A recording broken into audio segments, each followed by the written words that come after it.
પહેલું વાક્ય પ્રમુખ સ્વામી મહારાજ બોલ્યા, જેવી ભગવાનની ઈચ્છા. આ શબ્દોમાં બહુ તાકાત છે.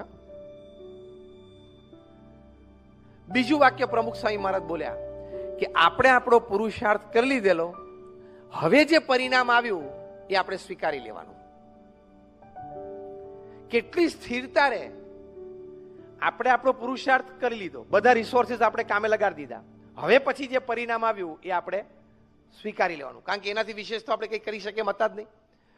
અને the third thing is determination. પ્રમુખ સ્વામી મહારાજે કહ્યું કે આપણે નક્કી કર્યું છે કે અહીંયા મંદિર કરવું છે, એટલે કરવું તો છે જ. બીજી જગ્યા શોધવા માંડો, કરશું. બીજી જગ્યા શોધી નિસ્દનમાં કર્યું. 1995માં ઉદ્ઘાટિત થયું ત્યારે રીડર્સ ડાયજેસ્ટે લખ્યું કે it is the 8th wonder of the world. તમે આજે પણ નિસ્દન જાઓ તો એ મંદિર